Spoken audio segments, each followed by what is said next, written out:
ಈ ಕೋಲಾರದ ಸ್ಟೈಲ್ನ ಮಾತು ನಮ್ಕ ನಿಮ್ಕ ಹೌದು, ಆನೆಕಲ್ಲು, ಕೋಲಾರು, ಹೊಸಕೋಟೆ ಅದೆಲ್ಲ ನಮ್ಮ ಅದು ಭಾಷೆನೇ. ಈ ಇಡೀ ಸಿನಿಮಾಲಿ ಎಲ್ಲರ ಕ್ಯಾರೆಕ್ಟರಲ್ಲೂ ಆ ತರ ಹೌದು, ಎಲ್ಲ ಕ್ಯಾರೆಕ್ಟ್ರಲ್ಲೂ ಅದಿದೆ, ಭಾಷೆ ಇದೆ. ಸೊ ಅಂದ್ರೆ ಡೈರೆಕ್ಟರ್ಗೆ ಒಂಥರ ಚಾಲೆಂಜೇ ಇತ್ತು ಅನ್ಸುತ್ತೆ, ಎಲ್ರಿಗೂ ಅದು ಆ ಸ್ಲ್ಯಾಂಗ್ ನ ಒಪ್ಪಿಸ್ಬೇಕಿತ್ತು, ಅದನ್ನ ತರಿಸ್ಬೇಕಿತ್ತು ಆಚೆ. ಹೌದು ಹೌದು ಹೌದು ಹೌದು ಹೌದು. ನಿಮಗೆ ಈ ಕೋಲಾರದ ಲ್ಯಾಂಗ್ವೇಜ್ ನಮ್ಮ ಭಾಷೆ ಅದೇ, ಆನೆಕಲ್ಲಲ್ಲಿ ಅದೇ ಭಾಷೆ ನಾವು ಮಾತಾಡೋದು. ನಮ್ಕ ನಿಮ್ಕ, ನಿಮ್ಗೆ ಹೊಸದನ್ಸ್ ಅವನ್ಕ ಇವನ್ಕ, ಓದ್ತದೆ ಬರ್ತದೆ.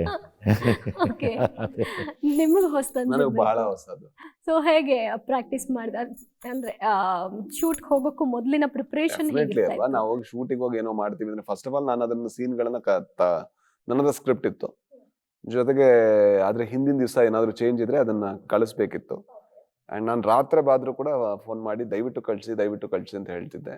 ಅಂಡ್ ಅದ್ರ ಜೊತೆಗೆ ಸೆಟ್ಟಿಗೆ ಹೋದಾಗ ಕೋಲಾರದ ಹುಡುಗ ಇದ್ದಾನೆ, ಮಂಜು ಕೋಲಾರ್ ಅಂತ, ಅವನು ಆ ಡೈಲಾಗ್ ಹೇಳ್ಕೊಡ್ತಾ ಇದ್ದ.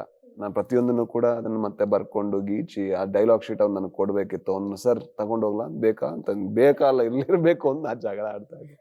ಸೊ ಹಾಗೆ ಮಂಜು ಕೋಲಾರ್ ಅಂತ ಒಬ್ರಿದ್ರು, ಸೊ ಅವರು ಆ ಭಾಷೆನ ಹೇಳ್ಕೊಡ್ತಾ ಇದ್ರು. ಸೊ ಆ ಲ್ಯಾಂಗ್ವೇಜ್ ರಿದಮ್ಗೆ ಫಸ್ಟ್ ದಿವಸ ನನಗೆ ಒಂದ್ ಸ್ವಲ್ಪ ದೊಡ್ಡ ಲೆಂತ್ ಸೀಕ್ವೆನ್ಸ್ ಇತ್ತು ಡೈಲಾಗ್. ನಾನೇ ಕುತ್ಕೊಂಡು ಒಂದು ಮೋನೋಲಾಗ್ ತರ ಮಾತಾಡ್ಬೇಕು. ಸೊ ನನಗೆ ಅದು ಫ್ಲೋ ಅಲ್ಲಿ ಬರ್ತಾ ಇದೆಯಾ, ನಾನು ಕರೆಕ್ಟ್ ಆಗಿದ್ದೀನಾ, ಕಾನ್ಶಿಯಸ್ ಇದೀನಾ ಅಂತ ಸ್ವಲ್ಪ ಯೋಚನೆ. ಅದು ಫಸ್ಟ್ ಟೈಮ್ ಅಲ್ವಾ, ನೆಗೆಟಿವ್ ಕ್ಯಾರೆಕ್ಟರ್ ಮಾಡ್ತಾ ಇದ್ದೀನಿ, ತುಂಬಾ ಸ್ಟ್ರಾಂಗ್ ಅವನು, ಅದ್ರ ಜೊತೆ ಭಾಷೆ ಬೇರೆ ಇದು.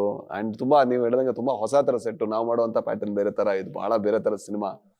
ಸೊ ನಾ ಮಾಡ್ತಾ ಇದ್ದೀನಿ, ತುಂಬಾ ಸ್ಟ್ರಾಂಗ್ ಕ್ಯಾರೆಕ್ಟರ್, ಅದನ್ನ ಕೂಡ ನಡ್ಸ್ಕೊಂಡು ಹೋಗ್ಬೇಕು, ಮಾಡ್ತಾ ಇದ್ದೀನಿ ಕರೆಕ್ಟಾಗಿ. 1000 ಭಯ ಇತ್ತು, ಬಟ್ ಅದನ್ನ ತೋರಿಸ್ಕೊಂಡಿಲ್ಲ ಅಷ್ಟೇ. ಬಟ್ ನೋಡೋಣ, 23ನೇ ತಾರೀಕು ನಿಮ್ಗೂ ಗೊತ್ತಾಗ.